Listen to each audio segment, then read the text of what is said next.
welcome Timothy Wilson, who is the Cheryl J. Aston Professor of Psychology at the University of Virginia. And Tim, you're a social psychologist.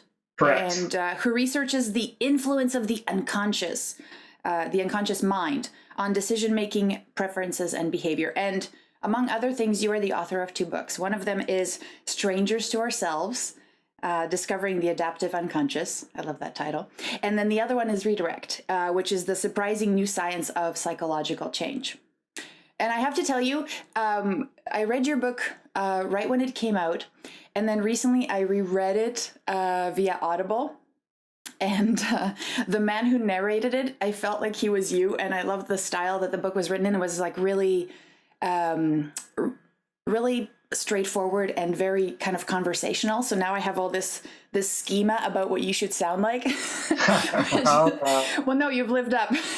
And I've seen your other... That's like live up to a professional vocalist, but we'll see. But it was fabulous. Actually, the book is fabulous on Audible as well. It's written so well. So thank you. Thank you. So our audience here that you're going to be talking to is people who work in learning and development. They design learning solutions. A lot of us work in the corporate sector, en masse, putting training solutions into place and hoping to change behavior. Now, the problem is, and I think you discussed this in your book Redirect a lot too, is that we implement solutions without knowing what impact they have. Even though we're saying behavior change, it's not really what we're doing. And we're not proving, or we're not measuring the right things. So I want us to talk about the research today that you've done and the strategies that you know work, that you've seen work, and see if we can somehow use them in the work that we do. Sounds good. Okay, good. I'm glad you agree. You have no choice. Right. Okay. So, so you have introduced some tools in Redirect, and I know this is going to be a huge question, but can you tell me,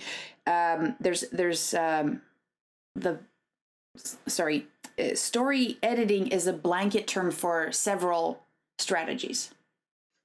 Yeah. So, Yes. As you've said, the question here we're really trying to deal with is how to change people's behavior. And I think there is a sense among some that that's very hard to do. People have entrenched habits, or due to their backgrounds, their family history, or whatever, it's very hard to change their behavior.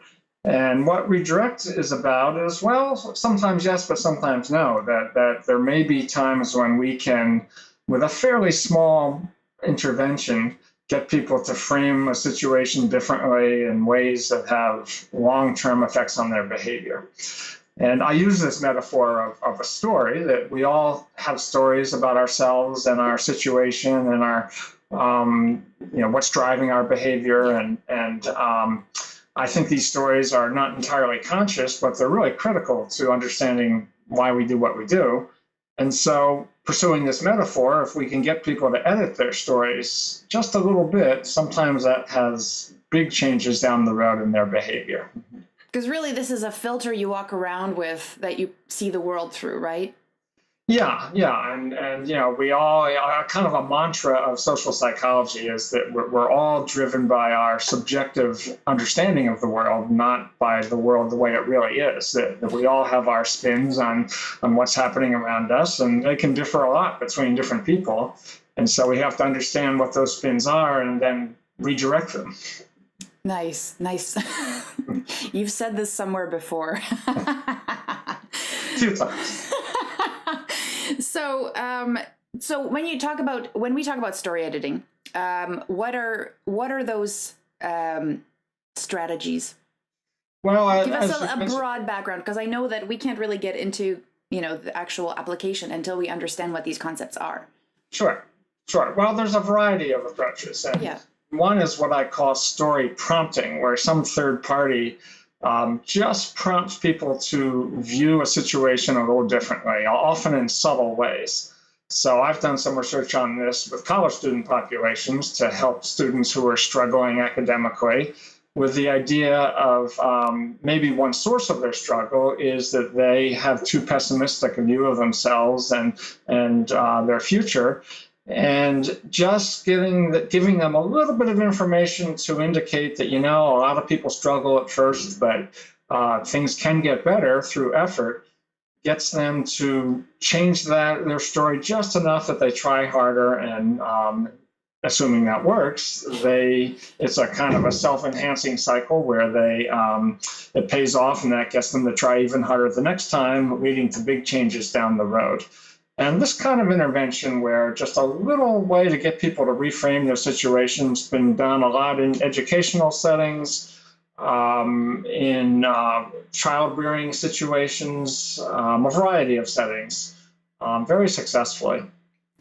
There are also other ways of getting people to edit their stories. There are various writing exercises people can do themselves that we can get into if you want. And a third one, one of my favorites is what I call the do good, be good principle, which I love often, often the best way to get people to change their view of themselves is, ironically, to get them to change their behavior first, that we're really good observers of ourselves. And the first step to change is getting people to actually act in a way they want to be, and then they often become that person.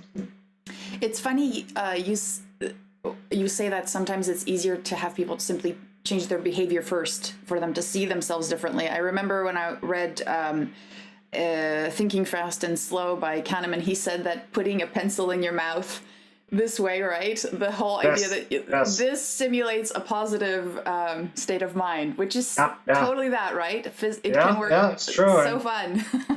So I walked around like this.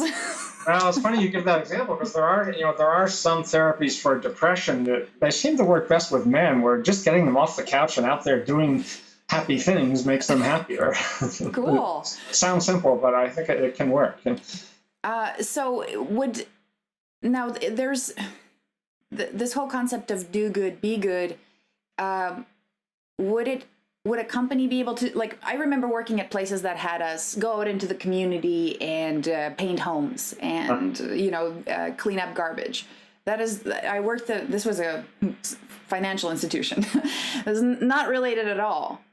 But how do you think that could have impacted?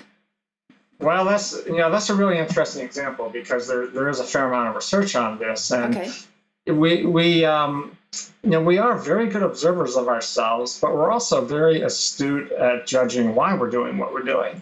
And if we feel that we've been forced into it, or we're doing it for extrinsic reasons, that we don't want to really be doing this, but we have to because our company requires it, that can actually backfire sometimes, so that people end up thinking that, the only reason I'm doing this is because it's required, and I really don't have any interest in it.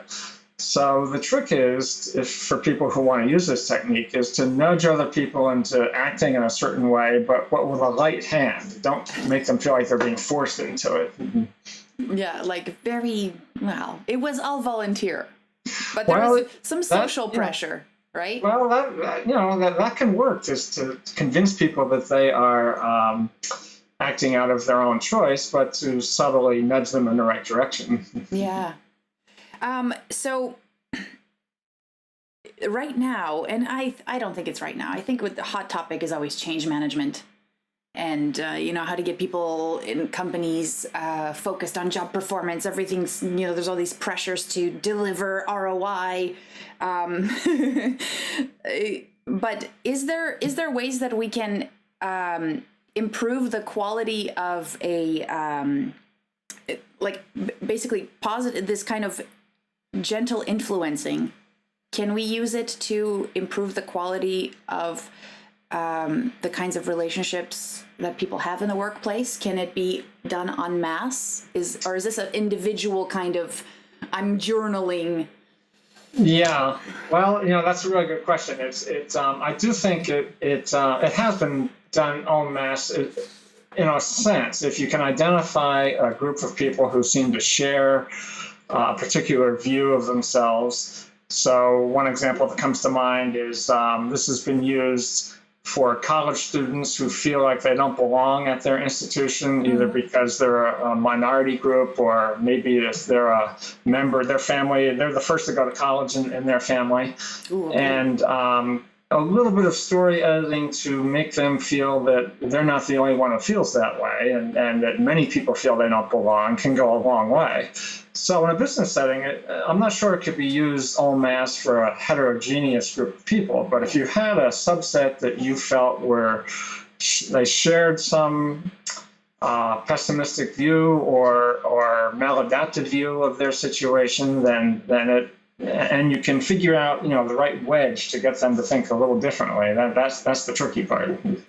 So what I'm hearing from a lot of the responses that you're saying is that, we apply a lot of this training en masse, and you seem to be saying, you got to figure what these people's motivations are, where they are at, to be able to impact. Can you? I think so, at least for this particular approach. I think it, it does help to have some idea of what people's understanding is of their situation. Okay. And so what I like about story editing and these strategies, which the do good, be good, the story prompting, and then the writing, the writing one is just called self-help writing. Well, there are a variety of writing exercises. Yeah. And, there's not just any kind of writing. There's some really cool research suggesting as to how to write about ourselves. And in particular, if we're writing about some difficulty we're having or a problem, it can often help to do so from a third-person perspective, where we pretend we're a fly on the wall and looking at ourselves from a distance and really trying to analyze why something happened to us, why we got into an argument with our boss, or why we're having some sort of difficulty. If we do it from a first-person perspective, often we just re-immerse ourselves in the feelings and get angry all over again. Wallow. Right, exactly. But that distance one, it tends to get us to find a different meaning in the event, perhaps understand it a little better in a way that we can move beyond it. There's a lot of ownership there, though, right? Is there almost like a training that needs to happen for you to be able to do this effectively? Because can everybody step back and say, oh, my boss really, I was my fault, or I could have done a better job? Well, it's the studies that have been done don't give people a lot of training, and that doesn't mean it works for everyone. But as a whole, and it doesn't mean that everyone ends up blaming themselves either. Yeah, sometimes you are. But people do seem to find a spin that works better for them. Let's put it that way. I see. Okay, so just adding perspective, gaining perspective. Yeah, and finding new meaning is really what seems to drive it. Okay, now so this technique, it's not new. It's been used in counseling, right? Well, it shares some features with various kinds of counseling, particularly cognitive behavioral therapy, which the goal is to change people's negative thinking patterns.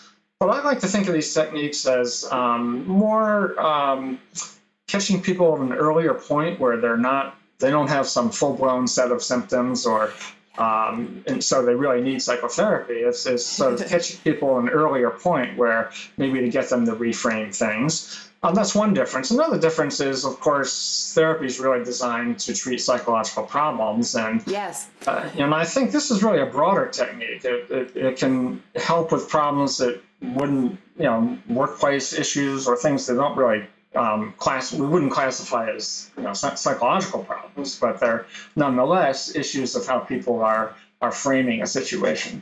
So it's effective if we catch people at the right moment, too. Yes, and that is one I would, that's a tricky one. I think you have to, for example, the study I've done with college students, we targeted people in their first year where their stories about themselves probably hadn't been too entrenched yet. Yes. So I think, when people are entering a new situation is a good time to try to catch them. New employees. Yeah, there you go.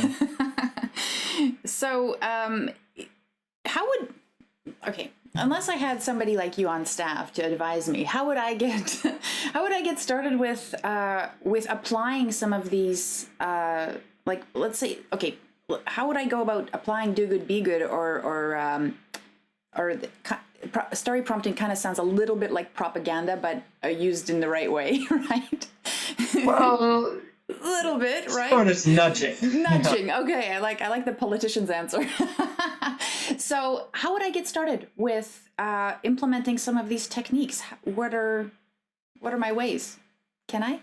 Well, I have a flip answer to that, which is to hire a social psychologist as a consultant. But it because it does actually get into some issues of how we know whether these things work, which is a whole nother discussion of how to test some of these things. But I think just perhaps just trying some of them and seeing if seems to help, and by reframing the situation to yourself as well. I actually, with a little nudging, might be able to change behavior effectively. I think is certainly the first step. I see. So start with yourself first. Mm-hmm. Now, okay. This is one of my favorite concepts you talked about in the book, which is the concept of expectations. And I don't know if you're familiar with the work by Viktor Frankl. He did Man's Search for Meaning. He wrote that book, right? And he had this talk about, right, it doesn't matter what situation, how you entered let's say the concentration camp, it had everything to do with that hope and the outlook. Yes.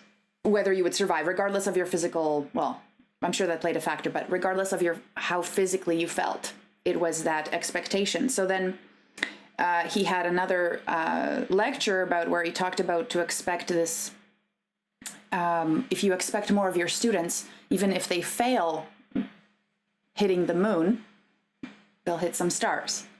Can you tell me the research that actually, I believe this, but what research is out there that actually says this is true?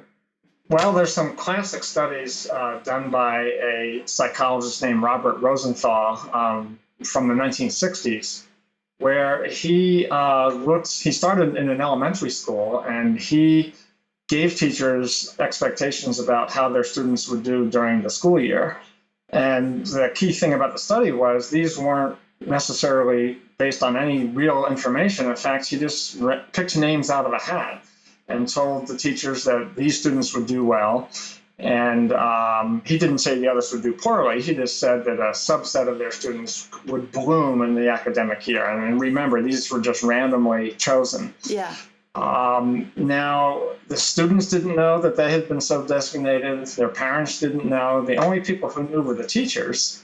And so Rosenthal then sat back and came back at the end of the year to see what had happened. And indeed, the so-called bloomers had blooms. They did better academically. They raised in their IQ test scores more than the other students. And this has been replicated a number of times where, and one thing I should say about this is not as if the teachers somehow callously decided to just give attention to these bloomers. They were shocked at the results as well.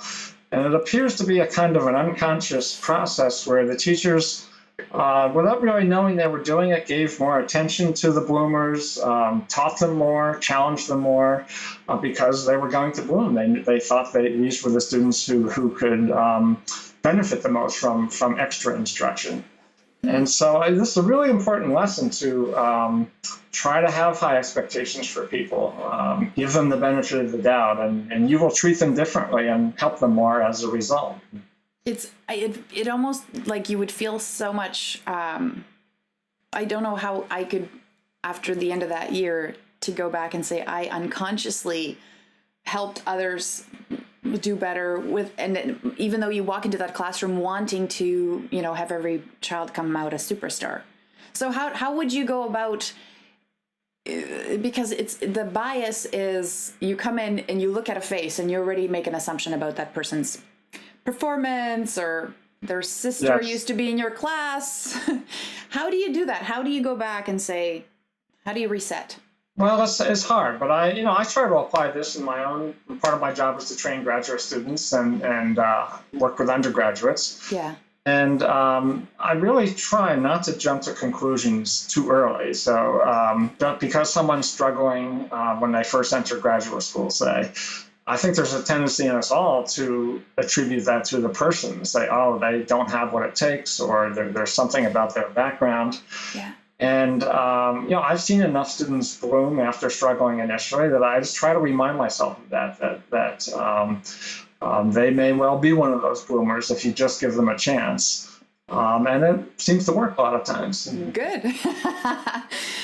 So how can we, and I know this is kind of a difficult concept to apply, but how can we apply this concept of high expectations in an online environment, like teaching online, when we don't have contact with the students the same way? Any ideas? Well, I think any good teacher is, even if the audience is virtual, is trying to be enthusiastic and assuming that and challenging the students. And it's hard when you can't really gauge exactly how people are reacting to your lessons. I think it's easier if you have an audience there where you can get immediate feedback. But just having that idea of challenging people is a good one.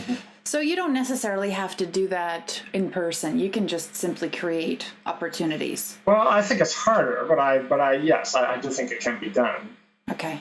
And this is an issue on college campuses with MOOCs, and whether we should teach all our courses to thousands of people or in the classroom, and that's a whole other discussion. But I think there's still a place for classroom instruction. But it does take a mind shift, right? To just like there's now something in between you and that other person, and do you feel it almost makes it more personal when you're teaching this way because it's one-on-one, almost? Maybe. Maybe. I'm reminded of a colleague of mine who taped some lectures for a MOOC, and the person taping it pasted silhouettes of people on the wall behind the camera so that she felt like she was talking to people. Maybe we can try that. That's cool. That's actually, I've never heard of that, and I really like that approach. Yeah. Because that's where she came from, right? That's her, the comforts. Okay. So I want to touch on the do good, be good strategy with you. And so you said basically to get people to be good, you put them in a situation where they're already doing good things. Okay, tell me if this would apply. So Google hires a bunch of people for their creative qualities. But they also want to be an innovative, creative place. So they give their employees 20% of their time, I believe, is just on ridiculous projects. Is this an example of do good, be good? Well, no? I think so. If I think it's more than that, is creating opportunities. But if people are using that time well and find that they are surprising themselves at how successful they can be, then definitely, because that would then feed back into their self-image and say, yes, I actually can do this better than I thought. And be real creative, right? Without being paid for it, or maybe they are, but not for specific projects. It's just their own. Okay, so how would you use this as a kind of a performance support strategy, like to make people more like, how would you use this to enhance people's jobs as far as when they're off training? Is there a way? Is that vague? Well, I guess the example that comes to my mind is as a manager or supervisor giving their employees opportunities that you might be a little out of your comfort zones. You don't think the person's necessarily ready for it, but if you can create situations where they can take risks and grow, and they will then obviously gain confidence by having those opportunities. So assuming that they're not complete disasters. So don't overmanage. assume that people aren't ready to try new things, give them opportunities to do so in relatively safe ways. I think any good manager would know to do that. Yeah, I think that there is a lot of hand-holding out there, and it almost feels like it's a little, and even with the learning that we design, it's very A to Z. Like there's no gauging who should be entering at what point and what should they be getting out of it. So I'm thinking about the concept in psychology, the whole concept of testing what you're doing and measuring results, and how do you measure those results? Because if we're talking about how can I really test if I've implemented behavior change, how would you go about creating conditions under which you could actually test that? What's your strategy?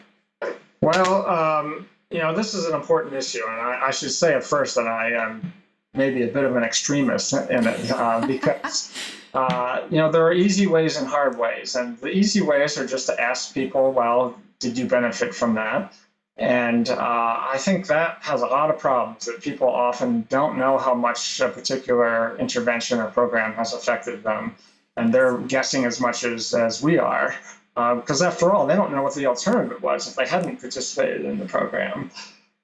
So, obviously we should talk to our people in our programs, but just asking isn't enough. I have a phrase in my book that is, don't ask, can't tell, which captures that. Yeah. We can do before-after measures, measure people's knowledge before they're in our program and then test them afterwards, and that can tell us something, but the gold standard is doing a random controlled experiment. This is something that medical science knows well, that if a new drug comes on the market, we don't just give it to people. We do random controlled trials where some people are randomly assigned to get the drug and others aren't, and it only goes on the market if it is proven to be effective in that way. It's not something we use as much in more psychological interventions and not so much in business interventions. I think, well, I'm not entirely sure why, but there's a book that I'm very fond of by a business person named Jim Manzi called Uncontrolled. And he talks about how businesses ignore this to their peril, that if they're testing marketing strategies or new ways of developing products, that really the best way is to do controlled experiments to see what works with random assignment of some people to get the message and others not, and then compare the difference. Now that's a little harder when you're talking about smaller scale interventions that one person is trying in a company, but But I do think, certainly on larger scales, that it's really the only way to know for sure that something works. So when you have, let's say somebody's measuring, and we stop usually at, well, we do that, the don't ask, can't tell. That's my version of a smiley sheet. Like if you had the right cookie at the end of your training, you're going to have a great experience in training. You think it went well. Right. And then the measurement of, before and after, that's usually done very shortly right after your training. And we're talking about really poor, just knowledge checks, right? Behavior change. How, should you be able to, when you said long lasting change, if you do a behavior change intervention, should you measure that right away, or to really test it? What's my span of time, and what is a significant change?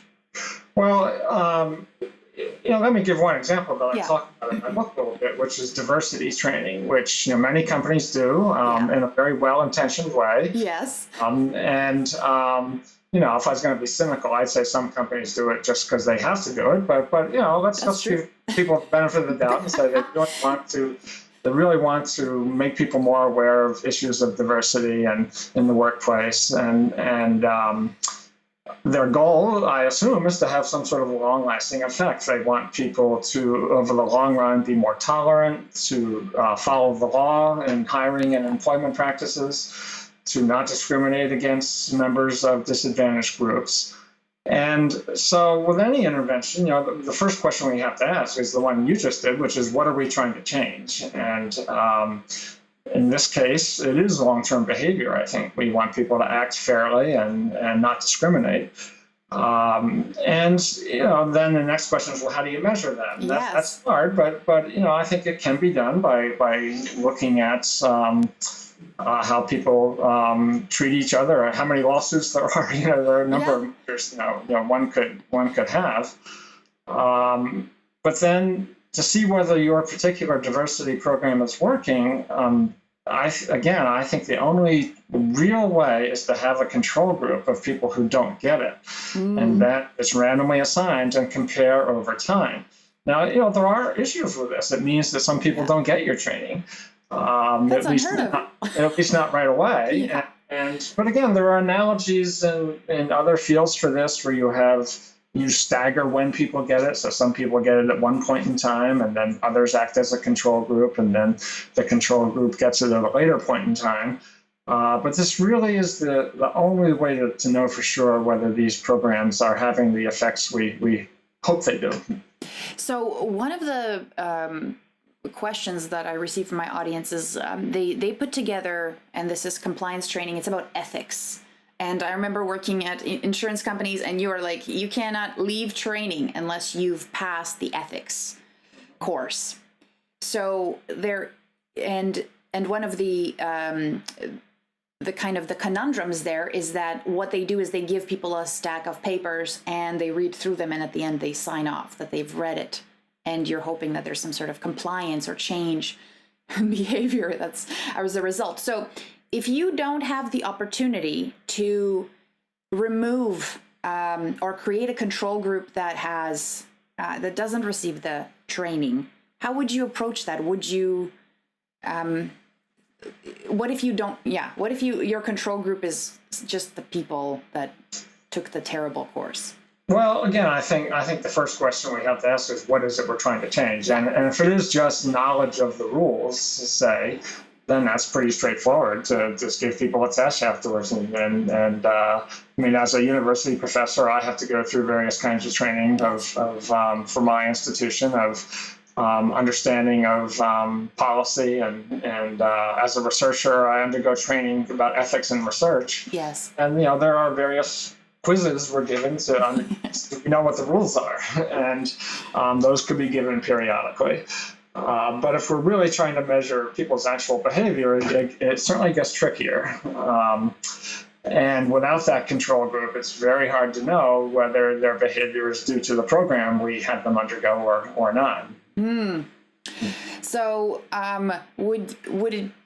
so if you're implementing this terrible training en masse, would it be possible to have a control group that gets better training, like you develop some situational stuff and see if they have better results? Or well, see, this is the beauty of the experimental method. I think often when I tell people that you ought to do experiments, they, particularly people who have designed programs, they kind of take offense. They say, what do you mean? I know it works. So what do you mean I have to have a control group? But so the way I try to frame it is, it's only with that control group that you can really improve your program and make it the best you can make it, to really know what is working and what isn't. Mm-hmm. So by all means, you could try different kinds of treatments and compare them to see which one is working better. The key there is to randomly assign people. You can't just decide to give to one group of people who wants it or not. That's true. But if you're dealing with large numbers, that's often doable. Cool. I guess, I didn't even consider the concept of that randomness. If you're picking a whole department, it could just be their culture that skews the results. Exactly. Okay. Now, sometimes companies will use incentives to encourage employees to complete training and badges, and that's all the rage right now. Is everything is gamified, and you get rewards. You get to earn rewards towards like a vacation day or something like that. So, what is the danger of motivating with extrinsic rewards, and are there benefits? Well, as a psychologist, I can say it's certainly true that rewards can motivate behavior. So if they are big enough, they can get people to do what you want them to do.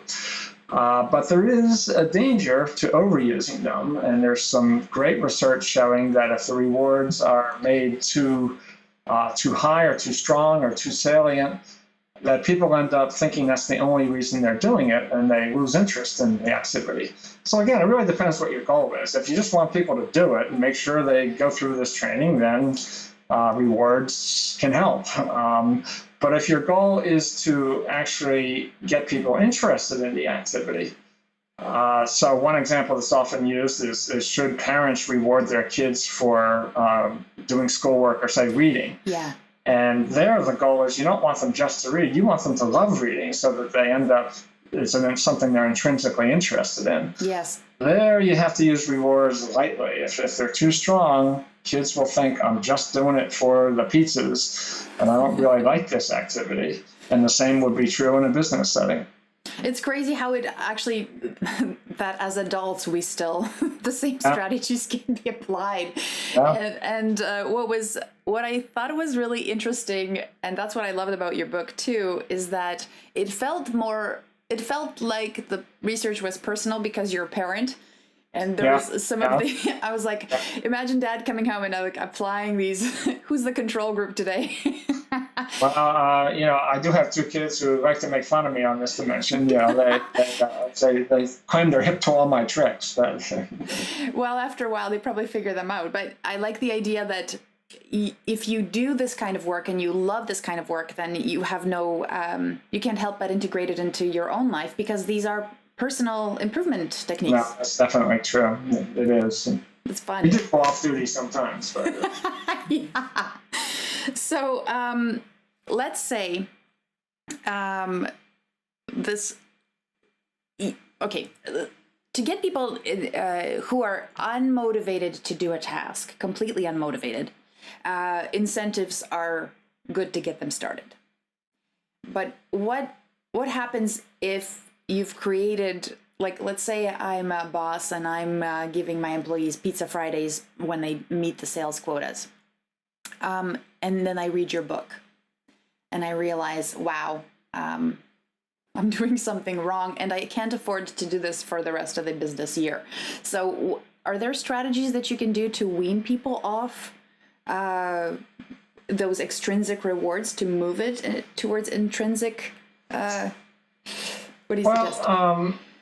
It's an interesting example because that's one where you might not care that much how intrinsically motivated people are as long as they're meeting the quotas. So that's true. That's true. But if the goal really is to somehow internalize this and make people want to do it on their own, I think there's a fancy term that we have for this called minimally sufficient rewards, which means we want the reward to be just strong enough to get people to do the behavior, but not so strong that they think that's the only reason they're doing it. So that just takes some trial and error to see if, instead of we're going to have Pizza Fridays every 2 weeks and see if that does it. And so you just have to kind of hit that right little zone of rewards that are motivating but not too strong. So let's say I am trying to do some of these social experiments in my workplace. How long should I give them before I see results? Like, let's say I take away the pizza or the extrinsic reward of like a vacation day and I get serious lashback.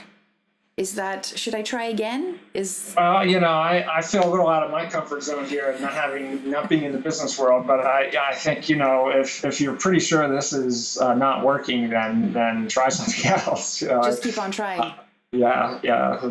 Okay, no, that makes sense. I think that we don't experiment enough, though. Yeah. And we could, because we have the volumes and we have a captive audience.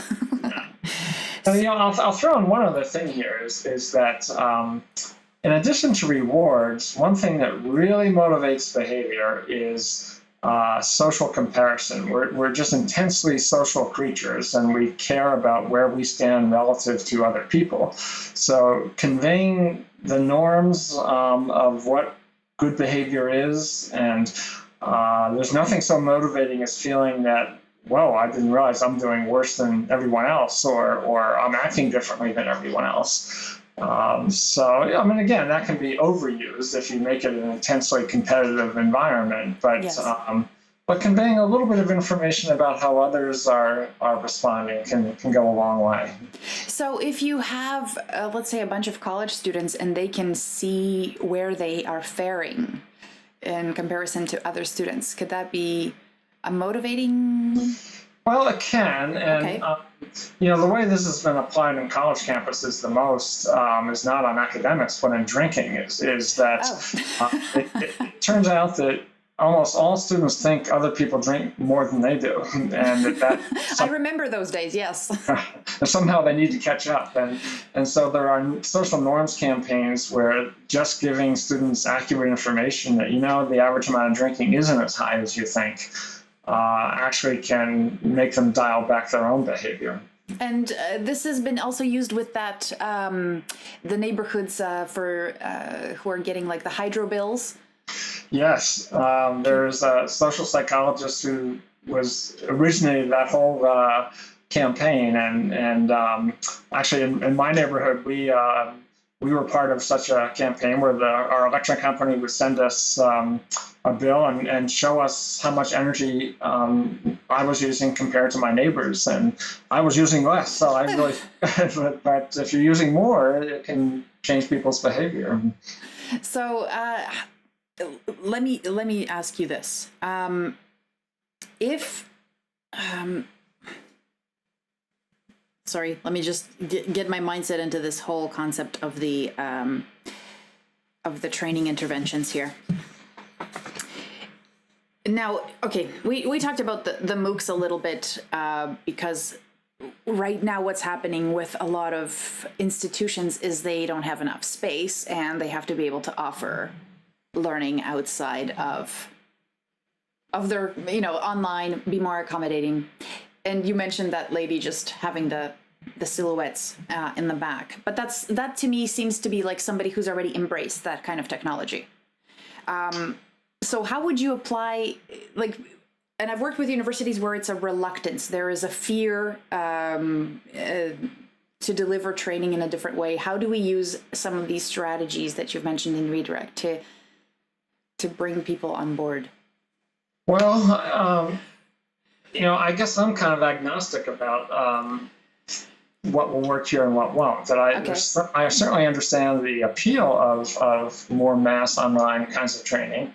But I don't think we know yet, in many cases, how effective it is compared to other more expensive kinds of training. Mm-hmm.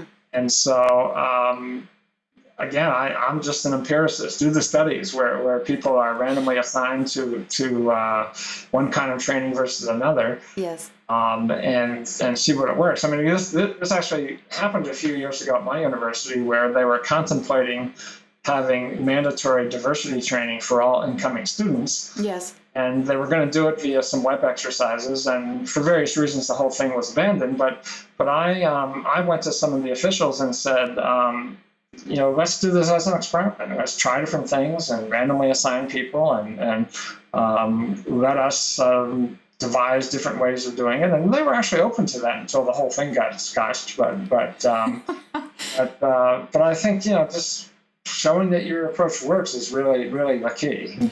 I like how in your book you had this example at the end. There was the Peter, Paul, and Mary that concert, right? And I think it was just Peter.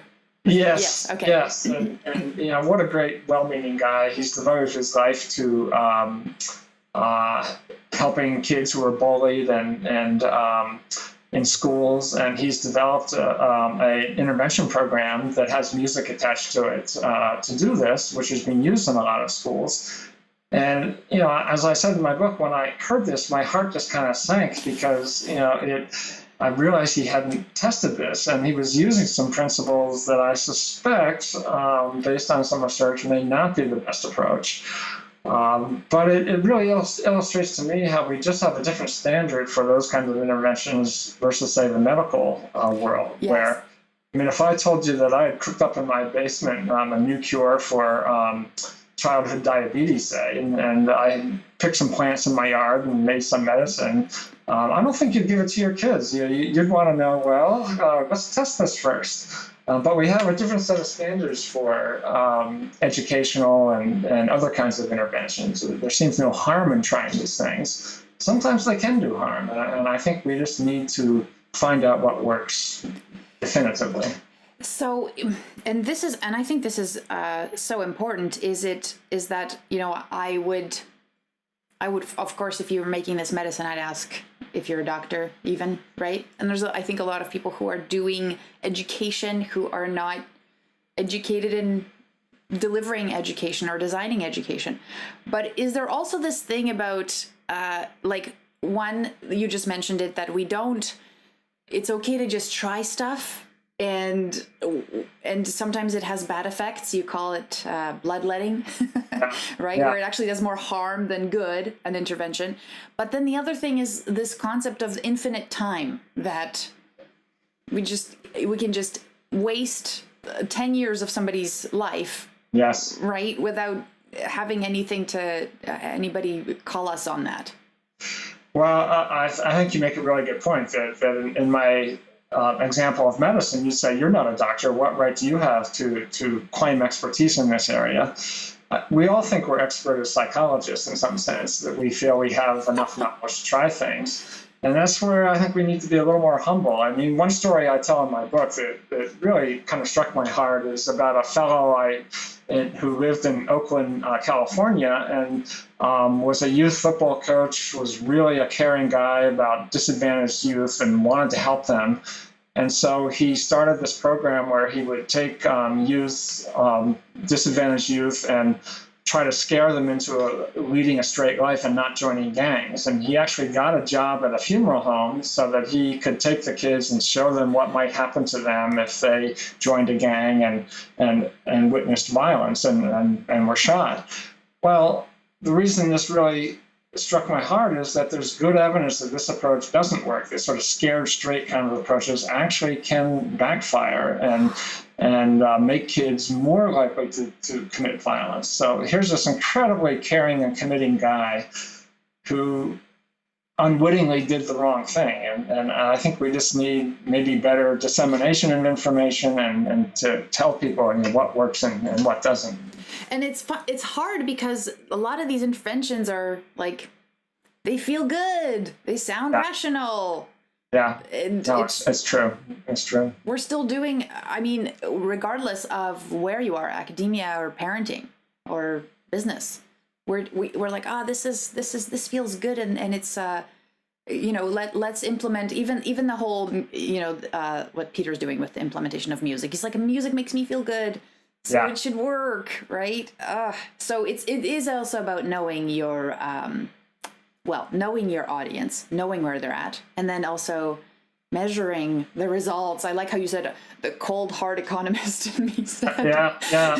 But does it work? I love it. Skepticism.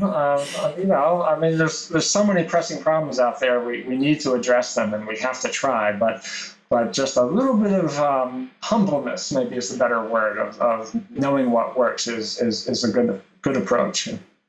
Now, okay, I have one last. Two more questions. Now, I'm going to just read you this story and tell me if you can tackle it. And if you can't, then we'll just brainstorm together. Okay. So, and this was submitted by one of our readers. So, manager was a staff of 25 people, has never had enough time to be strategic. She continually gets in the weeds, making sure her people are doing things right. Everyone comes to her to help them solve issues they really should be doing themselves. So when told by her supervisor that she needs to be more strategic, she responds that she just doesn't have enough time. And she really doesn't, because she's always rescuing her employees, rather than them figuring out, making their own mistakes and learning, getting competent on their own. So how do you get somebody like that to step back and let people... Well, that's a really interesting example. And I guess if I were that person's supervisor, I'd want to try to get inside her head and say, is it really just time that's the issue here? Is it that it's somehow out of her comfort zone to be more strategic? I mean, what is really driving this?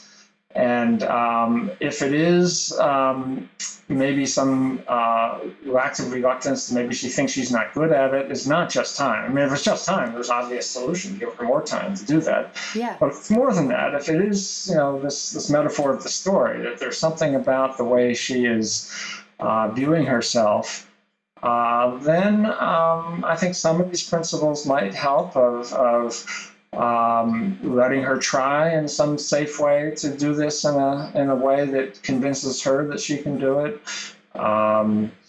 Letting her see other people do it, the social norms approach of saying that, other people in your position, here's how they do it, and they are doing so successfully. Mm-hmm.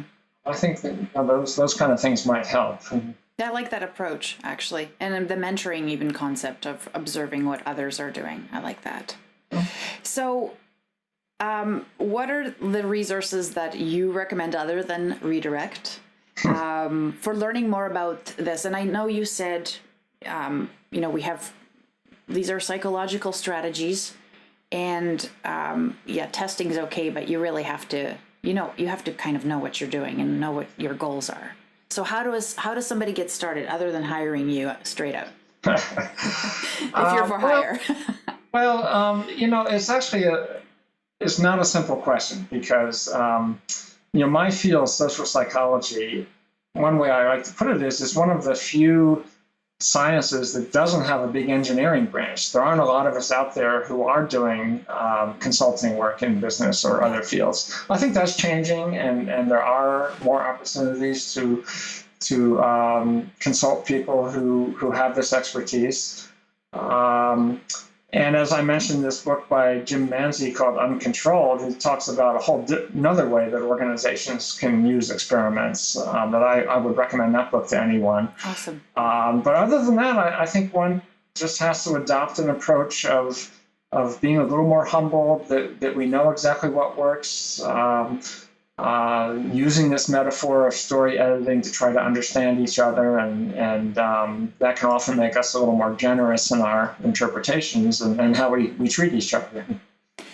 There's a site that you mention several times in your book for educators.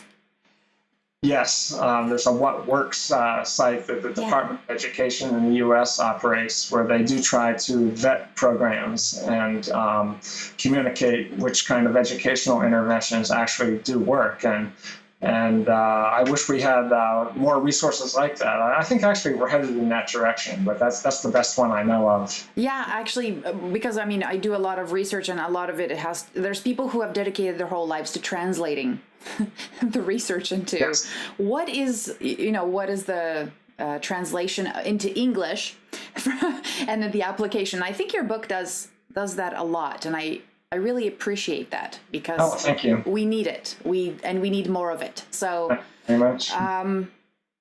Anything else you'd like to share with us today? I don't think so. We've covered a lot of ground. There has been a lot, and I just wanted to thank you so much for enlightening us and hopefully getting us a little bit more humble. Quite welcome. Thank you so much, and I will maybe talk to you soon.